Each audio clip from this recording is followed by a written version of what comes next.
Assalamualaikum warahmatullahi wabarakatuh. Ketemu lagi dengan mata kuliah matematika optimisasi, yaitu kita akan masuk ke bab vektor. Sebelum kita masuk ke bab tersebut, kita harus tahu nih apa itu vektor. Vektor adalah besaran yang mempunyai nilai dan arah. Nah, maksudnya di sini adalah contohnya seperti kecepatan. Nah, kecepatan ini dia memiliki nilai dan juga memiliki arah. Kemudian pergeseran, ya. Pergeseran juga seperti itu, gaya pun demikian. Jadi memiliki nilai dan arah. Secara geometri, vektor digambarkan sebagai ruas garis berarah. Panjang ruas garis sebagai perwakilan dari besar vektor. Sedangkan anak panah menunjukkan arah dari vektor tersebut. Nah, kalau kita lihat gambar di sebelah kanan ini, di sini ada ruas garis AB, yang mana titik A itu adalah sebagai titik pangkalnya, dan titik B sebagai titik ujungnya. Titik pangkal kita sebut dengan initial point, dan titik ujung kita sebut dengan terminal point. Nah, ini ya, ruas garis berarah, berarti arahnya menuju titik B. Kemudian vektor AB juga dapat dinotasikan dengan sebuah huruf kecil. Bisa ditulis A kecil dengan cetak tebal atau A di atasnya diberi tanda panah ya. Oke. Atau juga bisa ditulis dengan ini ya. Vektor A sama dengan vektor AB. Nah, jadi di sini kita sepakat untuk menulis vektor dengan huruf kecil yang ada tanda panah di atasnya atau sebagai ruas garis yang berarah. Oke, selanjutnya vektor itu ada ya, vektor kita bagi diklasifikasikan lagi menjadi vektor di ruang berdimensi 2 atau R pangkat 2 dan ruang berdimensi 3 atau R pangkat 3. Nah, apa itu ruang berdimensi 2? Yaitu koordinat bidang pada sistem koordinat kartesius yang disajikan dalam sumbu X dan Y. Nah, ini sudah seperti sistem koordinat kartesius yang pernah kita pelajari di SMA dulu. Jadi dia ada sumbu X dan sumbu Y. Nah, kemudian untuk ruang berdimensi 3, yaitu sistem koordinat kartesius yang disajikan dalam sumbu X, Y, dan Z. Jadi, kalau digambarkan, untuk yang ruang berdimensi 2, dia hanya ada sumbu X dan sumbu Y. Nah, ini Y, ini X. Sedangkan kalau ruang berdimensi 3, itu ada 3 sumbu. Jadi ada biasanya ini sumbu X,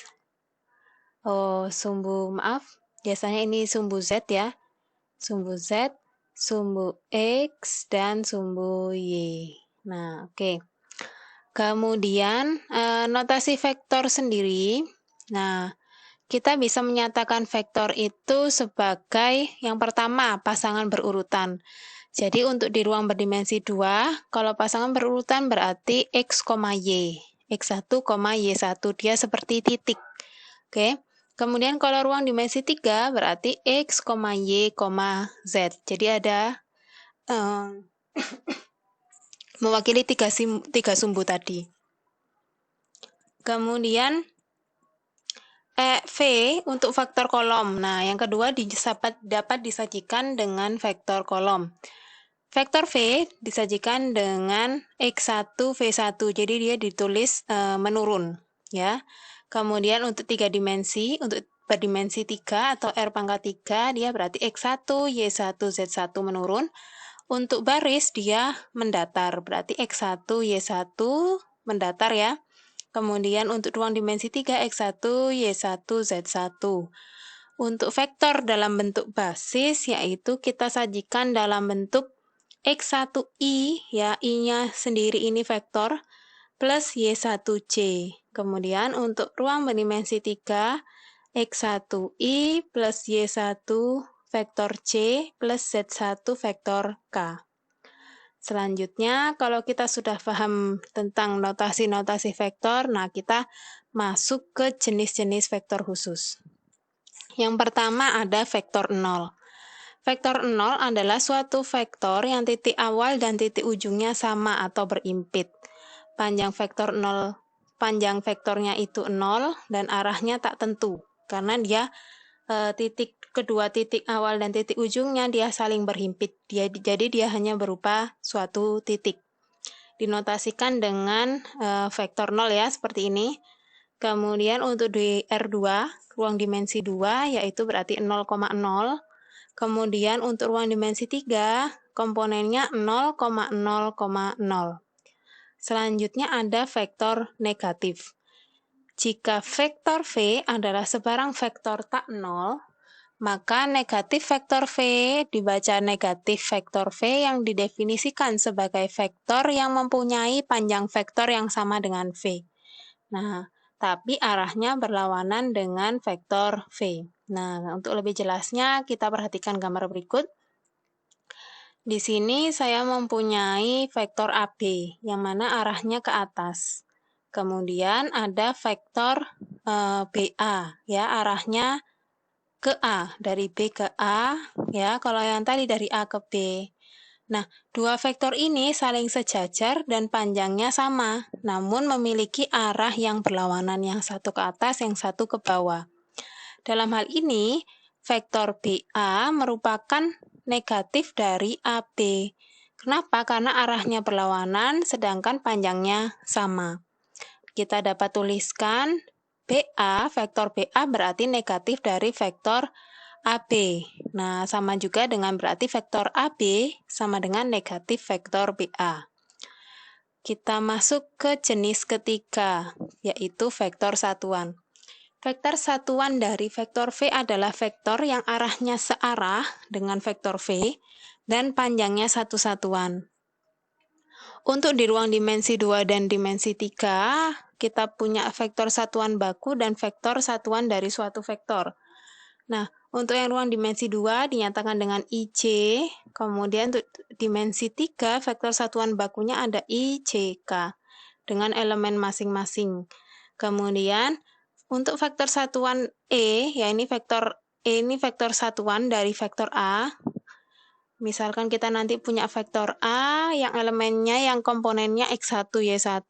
Nah, di sini sudah ada rumus untuk mencari vektor satuan tersebut, yaitu vektor A dibagi panjang vektor A sama dengan 1 dibagi akar X1 kuadrat plus Y1 kuadrat dikali X1 dikali vektor ya, vektor X1 Y1.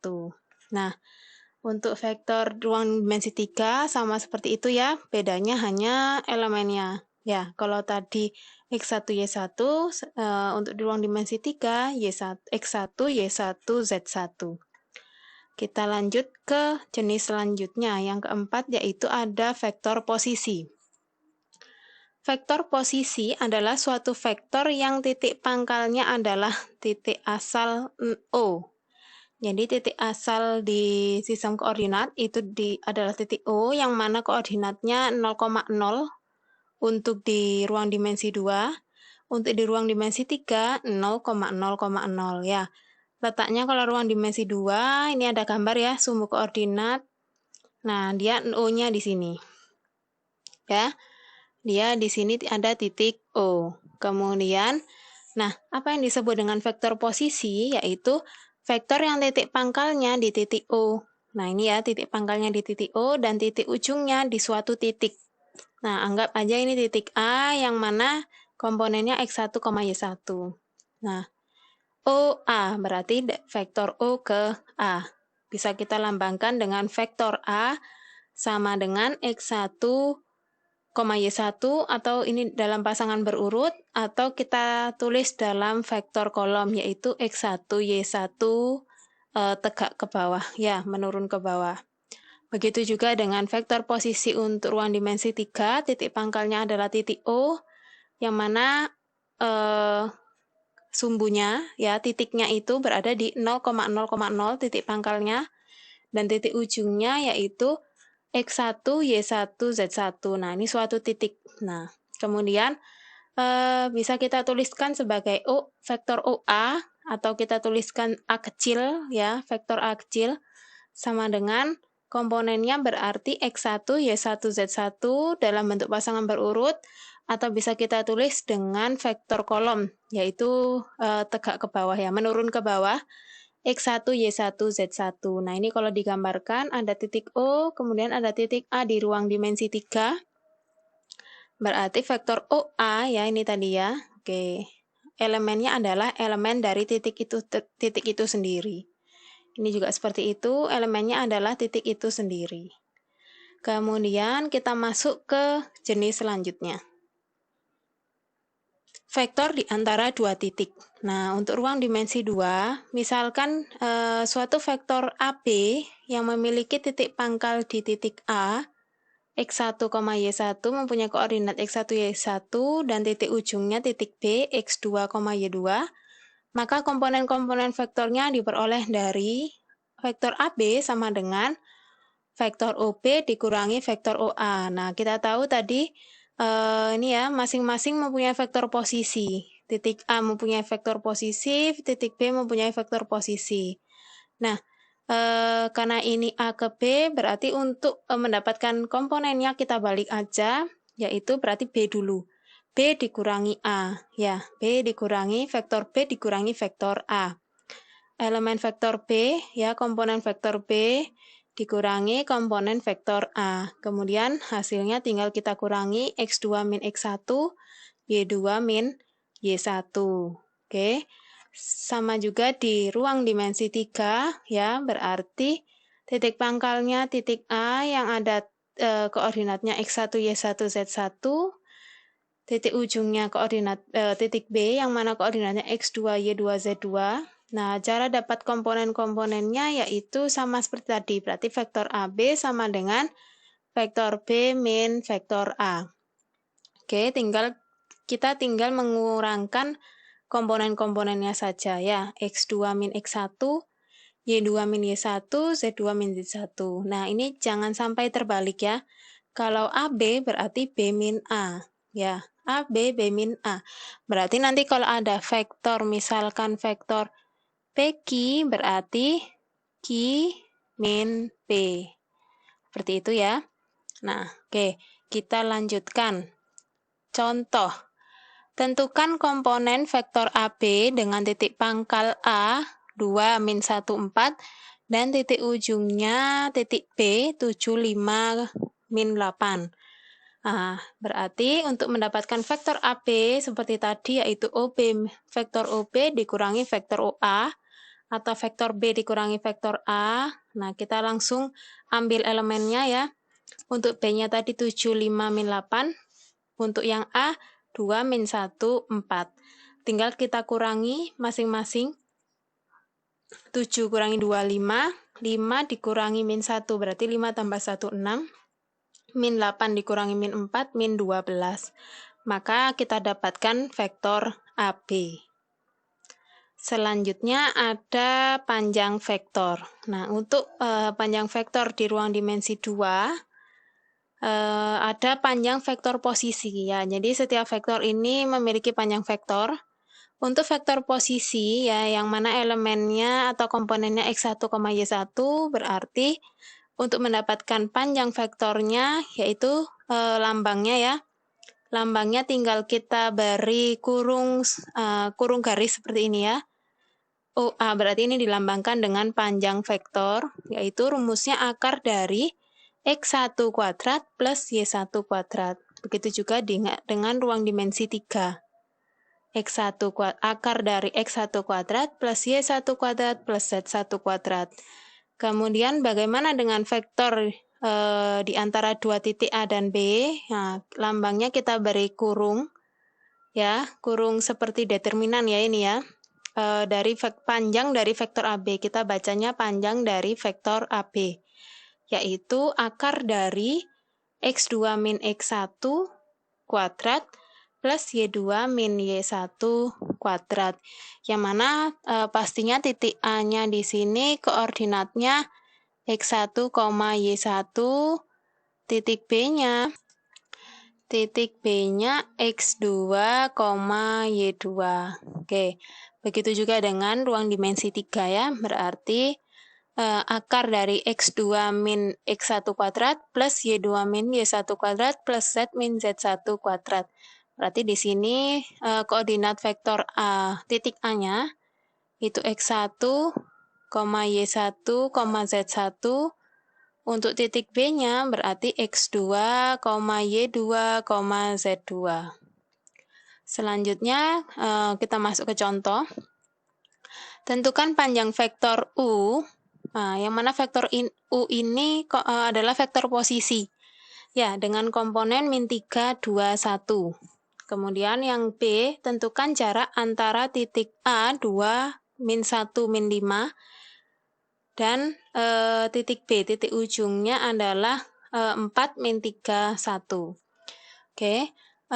Kemudian caranya berarti untuk yang A, nah panjang vektor posisi ya, ini berarti tinggal kita masukkan aja rumusnya, ya min 3 kuadrat plus 2 kuadrat plus 1 kuadrat sama dengan akar dari 9 tambah 4 tambah 1, yaitu akar 14. Untuk jarak antara dua titik berarti yang 2 ini sebagai, karena vektor AB ya, berarti yang A ini X1, Y1, Z1, yang B X2, Y2, dan Z2. Nah, X2 min X1 berarti 4 kurangi 2 kuadrat ditambah min 3 dikurangi min 1 kuadrat, kemudian ditambah 1 dikurangi min 5 kuadrat. 4 kurangi 2, 2. Min 3, min 1 berarti min 3 tambah 1, min 2. 1 min 5 berarti 1 tambah 5, 6. Kita kuadratkan, hasilnya akar 44. Nah, kita sederhanakan jadi 2 akar 11. Selanjutnya, kita masuk ke operasi vektor. Yang pertama, ada kesamaan vektor. Secara geometris, dua vektor dikatakan sama jika keduanya memiliki panjang dan arah yang sama, walaupun terletak pada posisi yang berbeda. Nah, dilihat dari gambar ini ya, ada vektor AB dan vektor CD, panjangnya sama, ya, panjangnya sama, dan arahnya sama. Berarti dua vektor ini dikatakan sama. Oke, nah bisa kita tulis dengan AB sama dengan CD, vektor AB sama dengan vektor CD. Nah, berarti ini panjangnya sama dan dia sejajar ya. Ini lambang dari sejajar. Kemudian secara analitis, nah misalkan ada vektor U yang elemennya X1, Y1, yang komponennya X1, Y1, dan vektor V yang komponennya X2, Y2. Jika vektor U sama dengan vektor V, maka berlaku X1 sama dengan X2, Y1 sama dengan Y2. Kita lanjut ke operasi berikutnya, yaitu perkalian vektor dengan skalar. Secara geometris, kita definisikan ya, jika K suatu bilangan real dan vektor V suatu vektor, maka perkalian K dikali vektor V menghasilkan suatu vektor yang panjangnya nilai mutlak dari K kali panjang vektor V dengan arah. Jika K-nya itu lebih dari 0, maka arahnya sama dengan vektor V. Jika K-nya kurang dari 0, maka arahnya berlawanan dengan vektor V. Kalau K lebih dari 0 berarti K-nya positif, kalau K kurang dari 0 berarti K-nya negatif. Nah, bisa kita lihat di gambar di samping ini. Kita punya vektor V itu OA. Ya, dari vektor O ke A. Panjangnya 3 satuan ya, ini kita lihat kotaknya 3 satuan. Nah, bagaimana kalau 2V? Berarti 2 dikali vektor V.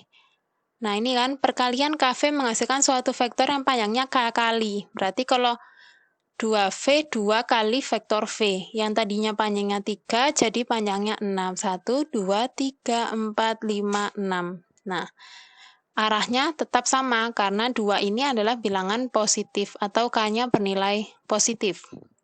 Nah, untuk gambar ketiga, kita punya operasi min 3 kali vektor V. Nah, di sini kita lihat ya, negatif 3, berarti arahnya otomatis berlawanan dengan vektor V yang tadinya ke kanan, berarti kalau min ya berarti ke kiri.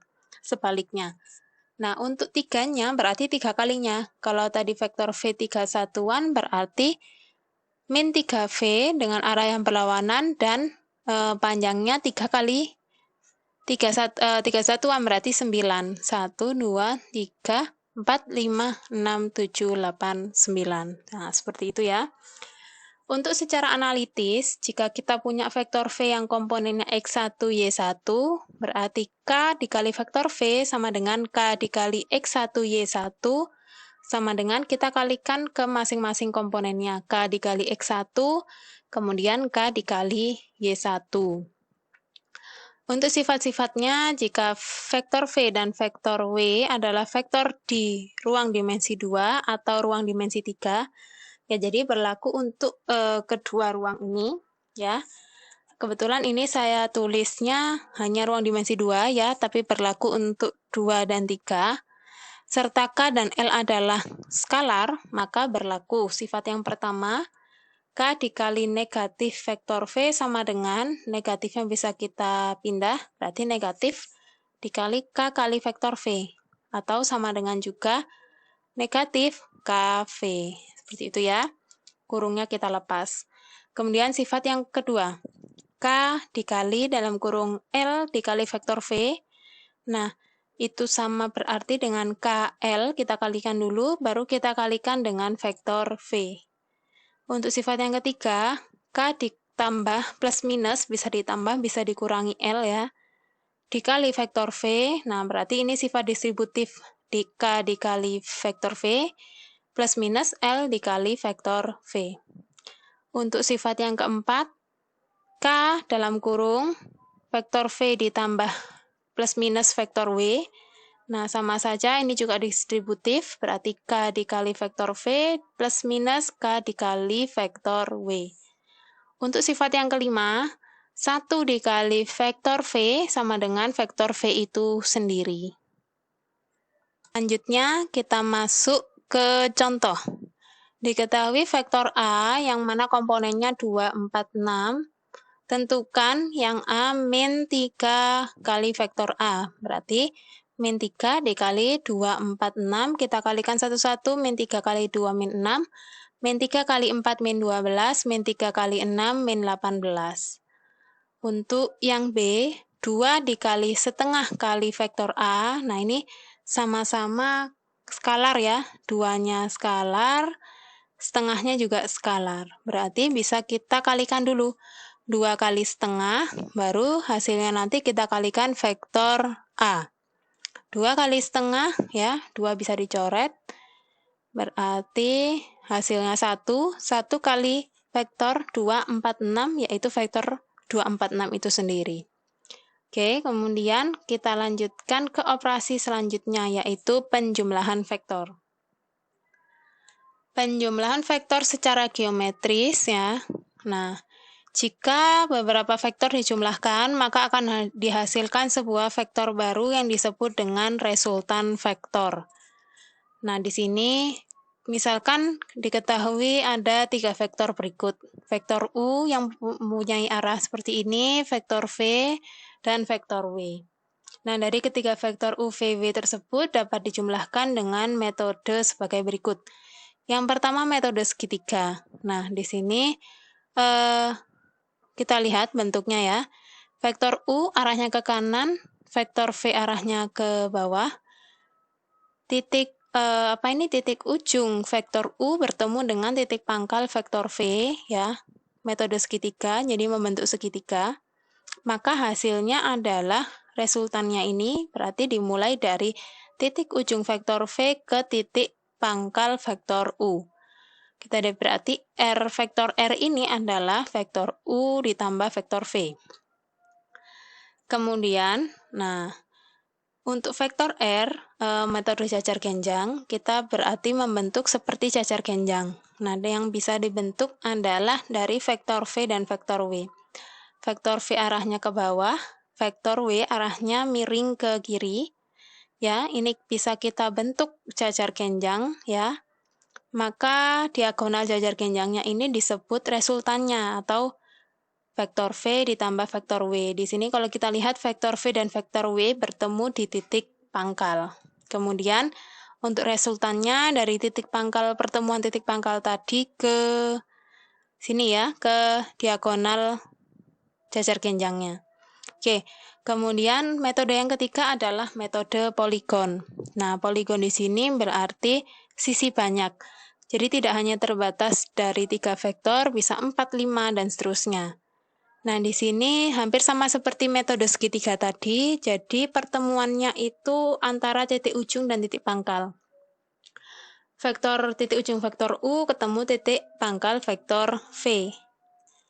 Titik ujung vektor V ketemu dengan titik pangkal vektor W. Nah, kemudian resultannya berarti dari titik pangkal titik ujung vektor W ke titik pangkal vektor U. Nah, oke.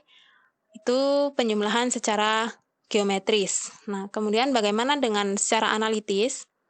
Secara analitis, kita misalkan kita punya vektor U yang mana komponennya X1, Y1, dan vektor V komponennya X2, Y2, maka jumlah dari vektor U dan vektor V kita definisikan sebagai vektor U ditambah vektor V, nah sama dengan X1, Y1 ditambah X2, Y2 sama dengan kita jumlahkan masing-masing. Yang X kita jumlahkan dengan X, yang Y kita jumlahkan dengan Y.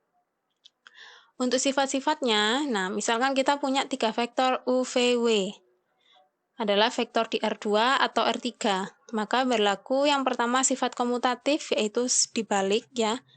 Berarti vektor V ditambah vektor W sama dengan vektor W ditambah vektor V. Yang kedua, sifat asosiatif, yaitu pindah kurungnya ya. Yang tadinya vektor U dan vektor V dalam kurung, nah kita pindah yang dalam kurung adalah vektor V ditambah vektor W. Kemudian yang ketiga, identitas penjumlahan. Nah, di sini vektor V ditambah vektor 0 sama dengan vektor 0 ditambah vektor V sama dengan vektor V itu sendiri. Ya, oke. Kemudian untuk yang keempat, yaitu inverse penjumlahan. Negatif vektor V ditambah vektor V sama dengan V ditambah negatif vektor V, yang mana hasilnya adalah vektor 0. Di sini maksudnya negatif vektor V adalah inverse dari vektor V. Kemudian contoh, kita masuk ke contoh untuk penjumlahan ya. Misalkan kita punya vektor A komponennya 1, 2, 3, vektor B min 3, min 2, min 3, dan vektor C 1, min 2, min 3. Tentukan 2 dikali vektor A ditambah B ditambah C. Vektor B ditambah vektor C.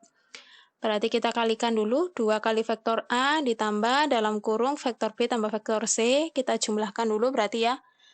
Yang ini kita kalikan 2 kali 1, 2, 2 kali 2, 4, 2 kali 3, 6. Kemudian min 3 tambah 1, min 2, min 2 tambah min 2, min 4, min 3 tambah 3, 0. Setelah itu kita jumlahkan 2 tambah min 2, 0. 4 tambah min 4, 0. 6 tambah 0 sama dengan 6. Berarti kita dapatkan hasilnya adalah vektor 0, 0, 6. Operasi selanjutnya adalah pengurangan vektor. Nah, untuk pengurangan vektor ini hampir sama seperti penjumlahan, akan tetapi yang berbeda adalah dari geometrisnya atau secara gambarnya. Nah, silahkan perhatikan gambar ini ya. Di sini kita punya ada vektor W, yaitu yang titik pangkalnya adalah di titik A dan titik ujungnya adalah di titik B. Kemudian kita juga punya vektor V yang titik pangkalnya titik A dan titik ujungnya titik C. Kemudian, nah vektor V dan vektor W ini bertemu di titik pangkal dari masing-masing ya. Kemudian untuk ini ya, titik ujung dari vektor W atau titik B ini, kemudian sebagai titik pangkal, titik B-nya, kemudian titik C-nya sebagai titik ujung. Nah, vektor BC ini disebut dengan W dikurangi V. Kalau tadi kita punya penjumlahan vektor itu bertemunya yang titik ujung bertemu titik pangkal, kalau ini sama-sama bertemu di titik pangkal.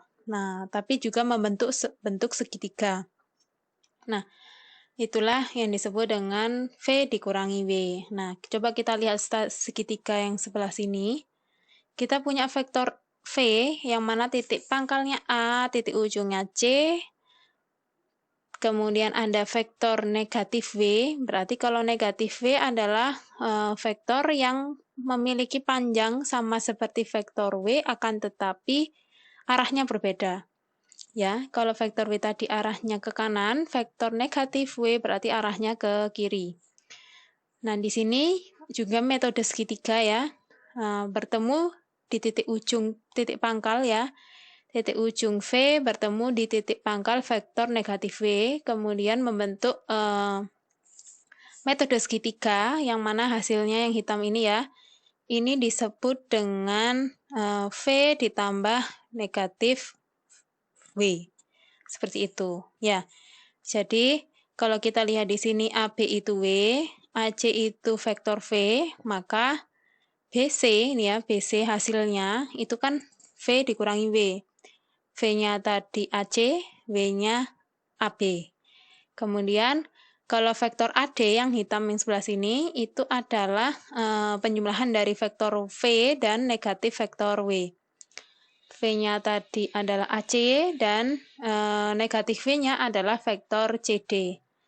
Kemudian, nah kita lihat di sini, vektor AD dan vektor BC adalah vektor yang memiliki arah yang sama dan panjang yang sama. Berarti dia adalah vektor yang sama. Bisa kita tulis vektor BC sama dengan vektor AD. Nah, karena BC tadi kita definisikan dengan V dikurangi W, AD kita definisikan dengan vektor V ditambah negatif vektor W, berarti vektor V dikurangi vektor W sama dengan vektor V ditambah negatif vektor W. Nah, berarti sama saja bisa kita tuliskan V min W atau V ditambah negatif W. Nah, baiklah, secara analitis tidak jauh berbeda dengan penjumlahan. Ya, jika kita punya vektor U, komponennya X1, Y1, dan vektor V X2, Y2, maka jumlah dari U dan V kita definisikan. Ya, jumlahnya kita definisikan U ditambah V, berarti X1, Y1 ditambah X2, Y2. X1 ditambah, maaf ya, ini salah tulis, X1 tambah X2, Y1 ditambah Y2. Seperti itu ya. Kemudian kita masuk ke contoh. Diketahui vektor A, elemennya 3, min 2, 1, vektor B itu 1, 5, min 3, dan vektor C 2, 4, min 1. Jika vektor U kita definisikan sebagai vektor A dikurangi 2 kali vektor B ditambah 3 kali vektor C, maka tanda kurung seperti ini tadi disebut dengan panjang vektor. Berarti yang ditanyakan adalah panjang vektor U. Kita definisikan dulu vektor U-nya, A. Vektor A dikurangi 2 vektor B ditambah 3 vektor C. Vektor A-nya kita tuliskan, dikurangi 2, vektor B-nya kita tuliskan, ditambah 3 kali vektor C-nya kita tuliskan. Kita kalikan dulu, 2 kali 1, 2, 2 kali 5, 10, 2 kali min 3, min 6. Nah, kemudian 3 kali 2, 6, 3 kali 4, 12, 3 kali min 1, min 3. Tinggal kita jumlahkan dan kurangkan dan jumlahkan ya, maaf kurang dulu. 3 dikurangi 2, 1 ditambah 6, 7. Min 2 dikurangi 10, min 12, ditambah 12 hasilnya 0. 1 dikurangi min 6 berarti 1 tambah 6, 7, ditambah min 3 berarti 7 kurangi 3 hasilnya 4. Kemudian yang ditanyakan tadi adalah panjang vektor U. Berarti panjang vektor U sama dengan akar dari, nah ini ya komponennya, yang pertama 7, berarti 7 kuadrat, ditambah 0 kuadrat, ditambah 4 kuadrat. 7 kuadrat 49, 0 kuadrat 0, 4 kuadrat 16. Berarti akar dari 49 tambah 16, hasilnya akar 65. Oke. Baiklah, sekian dari materi kita kali ini, yaitu pendahuluan tentang vektor ya, yang akan dilanjutkan nanti di pertemuan selanjutnya. Mudah-mudahan apa yang kita bahas tadi dapat dimengerti dengan baik. Saya akhiri dulu. Wassalamualaikum warahmatullahi wabarakatuh.